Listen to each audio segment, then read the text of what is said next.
All right, everybody. This is probably the biggest moving Canadian stock over the last while. I mean, we're looking at a 32% drop year to date, and even over the last 1 month, we're looking at losses of 30%. And I mean, if we go to the past 5 days, we're looking at 25.5, and that is TFI International. And the one interesting thing about it is, and this is a company I've followed for quite some time, is we're not seeing that bad of economic data, especially in the United States, where this company primarily operates, so much so that it might actually move to the United States. Economic data, I mean, we see 2.5% real GDP growth in the United States. We're doing that at 4.5% interest rates. We have 3% inflation, which is a little on the high side, but I mean, it's a bit sticky at this point in time, but it's not anything outrageous like we've seen during 2022, 2023. We're seeing 4% unemployment, which is crazy low. I mean, if we look to Canada, we're at 6.6 with about 1.5% real GDP growth. But the one thing here is, despite all the numbers, the economy, coming along just fine in the United States, we are no doubt in a shipping recession. I mean, the results from TFI International, which is what I'm going to go over in this video, are disastrous. The company even mentioned that themselves. The CEO actually stated that, which I'll talk about that in a bit as well, which effectively tanked the trucking industry. Like the conference call was, it was enlightening, I guess. It was brutally honest, which is definitely something I like, but I'm going to dive into the quarter. I'm going to dive into the state of TFI. I'm going to kind of talk about whether or not I think it's a buy at this point in time. And speaking of that, everybody, thought I'd have a quick mention here. We're having a huge promotion over at our premium platform. We're offering, I believe it is 50% off for life, plus additional savings on the platform for your first year. So if you're interested in grabbing that offer, we're only having it today because of a new stock report we issued on the platform. We're having a short-term promotion. You can grab that deal in the description. But let's dive right into the video when it comes to TFI International. Now, I want to go over its recent estimates. I have not seen TFI report this week of estimates relative to quarterly expectations in quite some time. We're looking at actual earnings of around $1.19, whereas the market expected $1.57. That's nearly a 25% miss. And if you come here, you'll see that they've been fairly sporadic when it comes to earnings expectations, but they haven't missed by this much. This was a big miss. We're seeing revenue came in around 5% lower than expectations, and EBITDA came in around 11.5%. As I mentioned, there's no doubt a shipping recession here. And if we go to the company's operating income, let's look at less than truckload operating income. We'll look at truckload and logistics. And if we can look at the numbers here, I will actually let's look at less than truckload first. We're seeing a relatively consistent decline in operating income since 2022. Now, nobody expected 2022, 2021 numbers to keep up. Like, it was just impossible. We were in full-blown lockdown mode. This decline was fully expected, especially once the economy reopened. And, you can see these pandemic less than truckload operations, which, by the way, wouldn't have been before the acquisition of UPS Freight. But anyways, these numbers, I wouldn't compare them to these numbers, but when we look to 2023, and I'm actually going to put this back into millions here, we're looking at $106.2 million in less than truckload operating income. Now we're down to $70.3 million in 2024. So we're talking about a more than 30% decline on a year-over-year basis. I mean, when we head to truckload, what are the prime reasons you'll see relatively consistent growth here is a acquisition. They acquired Dasaki, I think is how you pronounce it. They're kind of a specialized truckload company that they bought, and that is why you see this big bump. But effectively, when you look to March of 2023, we're just seeing a consistent decline. It jumps because of the acquisition, and again, consistent decline. When we look to logistics, that fell as well. Pretty consistent dip in operating income. So you can definitely tell there are some issues here in terms of a volume demand when it comes to freight. And this company is really struggling as of late because of it. I mean, I'm going to look at let's go US U.S. less than truckload shipments and Canadian less than truckload shipments. When we look at this, and I'll put this back into K here because it'll probably give you a better idea of the decline. We're looking at December 2023. We're looking at, that would be 1.4 million shipments. We're looking at a decline to 1.322 million. When we look at peak pandemic, 2.03 million shipments. When we look to December of 2022, we're looking at 1.47, and now we're down to 1.322. So considerable decline in U.S. truckload shipments. When we look to the Canadian end of things, holding up a little bit better, but again, the Canadian segment only accounts for around 30% of the business. This is a primarily U.S. operator, and again, we're seeing a big slowdown this year. 2024 was not the best year from the company, but for the most part, the market did have a bit of a buffer here for the company. It was posting, declines in operating income, declines in volume. The market largely expected this, but its big miss last quarter was definitely something that hit it relatively hard. And when we look to the revenue per shipment, this would not include the fuel. When we look to December 2023, we're seeing a decline, 342.2 down to 340.2. We're seeing a relatively reasonable decline over the course of 2024. Previously, when we look to this, we've been seeing a relatively consistent rise. Obviously, a lot of this would have to do with probably the offsetting of inflationary pressures back when inflation was higher. We're seeing, again, a consistent decline in their Canadian segment as well. And overall, from an operational standpoint, there's not really much to look back on and say, this is a good sign. However, as I had mentioned, the company was fairly resilient in terms of price leading up to this quarter because it was just a over and above bad quarter. Now, is there anything that TFI could do about this? No. This is the nature of buying cyclical stocks, and why buying cyclical stocks is so tough. You really, really need to be long-term focused. You need to be able to withstand these, harsh 30% declines in a very short amount of time when the company inevitably posts a bad quarter, especially when we're seeing the trucking industry being impacted so much. And the one thing I do want to go to is a bit of the conference call. So when we look to the company's quarterly results, and I'll get back to the conference call, we can see operating ratios of 91.2%.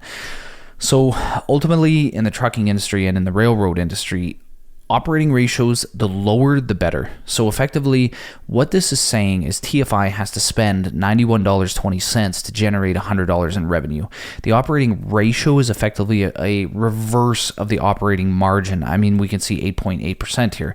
So I don't really know why they utilize this reverse, but anyways, you do want to see this number go lower. And historically, TFI has operated at a 80% operating ratio pace. So we're looking at 86.5 in 2022, 88.4 in 2023, and now the company closed out 2024 with 89.9. So we're seeing a 3-year uptick in operating ratios. Obviously, the company is not as profitable right now due to a pretty harsh slowdown in volumes. So we can't really expect the operating ratio to be maintained in 2021, 2022 levels. Just way too much pandemic lockdown, huge demand in freight activity. However, when we look to the conference call, the company, or the analyst, was effectively asking where the operating ratio could be in 2025. Elaine, which is the CEO of TFI International, they said that Q1 is going to be a very difficult quarter. Very, very difficult quarter. So that would be the company's next quarter. But I still believe that we've been running this company since we bought it in the neighborhood of 91, 92, 93, 94% operating ratio.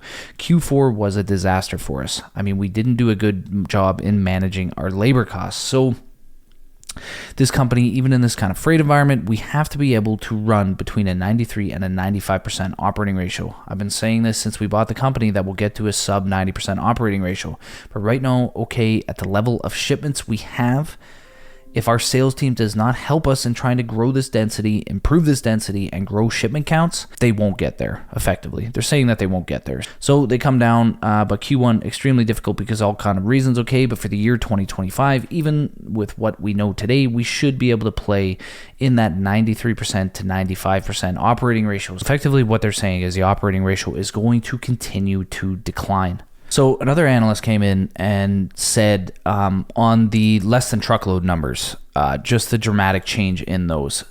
The analyst actually believes, and I'll skip the comments right now, they come down to the reply from the analyst. He says it almost looked like a typo in the press release because they were down so much. So obviously the company's down 30%. It's not a typo. It's just the current freight environment we're seeing. Effectively, the analyst asked about guidance. So I know you're not giving specific guidance yet. They won't do that. But if you look at today, do you think you can grow consolidated earnings this year? So he says, tough question. So remember, this was a company that was doing $8 per share in 2022. So with everything that we know so far, same environment, everything the same, I think that $5.75 to $6 is, pretty achievable despite the environment being difficult. So effectively, they said that earnings will be, the best case, low single-digit growth, worst case, flat earnings. So they also say that the first 6 months of 2025 will be much more difficult than the first 6 months of 2024. So effectively, they've got it out of the way. They stated that results are, judging by my outlook on this, they're going to be ugly over the next 2 quarters. And the one thing that I do appreciate with something like this is the fact that the company gets it out of the way. They admit that results are going to get ugly. They rip the Band-Aid off. Investors know what to expect. The stock sells off, and we get probably a period of consolidation while the results go on. Alternatively, we can have a situation like, let's just quickly say BCE for, a prime example of a management team that just keeps beating around the bush, not doing what needs to be done in order to get the stock back on track. Everything is seemingly fine and dandy while the stock just takes an absolute bombing. The dividend should have been cut there, but again, that's a topic for an entirely other video. But I do like TFI's brutal honesty in this conference call, and I'm not going to go over the whole conference call. It's like an hour long, and honestly, I could dig into a plethora of things he mentions that talks about how difficult the environment is. But I've already showed you with all these total KPIs how bad the environment is right now, how slow the industry is. It's been slowing down for the better part of 2-3 years now. However, TFI has been a very strong performer over that time frame. Leading up to this big dip, over the last 5 years, the company had done exceptionally well. We're still looking at a doubling of the S&P 500. This company knows how to acquire trucking and logistics companies. It knows how to merge them into the fold. It knows how to operate a profitable company. But the difficulty here is, it is a cyclical company. It's going to be cyclical moving forward. It's going to produce weak results during periods of weak economic activity. And although we're not seeing a ton of that in the U.S., we're seeing some of it, obviously, on the freight standpoint. Demand is really, really low. And again, I showed you that through these KPIs. So would I be pulling the trigger on TFI International today? This is a high quality company, and you're now sitting at a 30%. You can buy this company 30% cheaper than you could just 1 month ago. So in my eyes, if you're looking to buy this company and you're looking to hold it over the long term, this, I do believe, is a relatively strong opportunity. We're trading at a 0.41 PEG ratio, and we're trading at 11.3x expected earnings. And when we look to the company's overall growth estimates over the next while, we're looking at $6.12. 2026, they're expected to earn $7.09, and then $9.19 in 2027. That is some very, very strong earnings growth for 11x earnings. Obviously, these will probably be downgraded. The conference call, he said $5.75 to $6 per share is probably pretty reasonable. So $6.12. That's a little bit bullish right now, probably downgraded. But overall, you're getting a much, much better price today than you were 30 days ago. I know a lot of people who bought TFI 30 days ago and are now, wondering if they maybe regret their decision. And the fact is, again, with cyclical companies, you need to be able to prepare for these opportunities. You need to understand the business. You need to understand the overall thesis. You need to have an investment thesis before you buy this. And if this is the case, this 30% drawdown just provides ultimately, opportunity to accumulate more shares at discounts. I do believe this is a high quality company. I do believe that the slowdown right now there's effectively nothing they can do with it. They're probably going to scale back acquisitions. I highly doubt during this environment they're going to go out and blow a bunch of free cash flow on acquisitions. A lot of their debt is fixed over the long term, which should kind of allow them to mitigate and manage interest expenses over the long term, especially if the freight demand keeps declining. But overall, I think you're getting a good price on TFI today. Could it go another 10, 20% lower on weak earnings next quarter? Absolutely it could. Could it go 10, 20% higher based on a better than expected report? Again, absolutely it could, which is exactly why you need to be buying these companies over the long term. We look at a 10-year return of 385%. That is 140% higher than the S&P 500. It's been a very solid company to own over the long term, and I do believe it will be moving forward, but you're gonna have to be able to weather these large drawdowns. So everybody, if you like the video, head down below, like the video, subscribe to the channel, drop a comment down below. Let me know if you're buying TFI International right now, and if you're interested in grabbing that promotion we're running over at Stocktrades Premium. You've got today to do it, and today only. So head down below, click the link, have a look at the page. At the prices we're offering today, it's crazy value the platform provides. Best in the country without question. And everybody, we'll see you next time for more great Canadian investing content.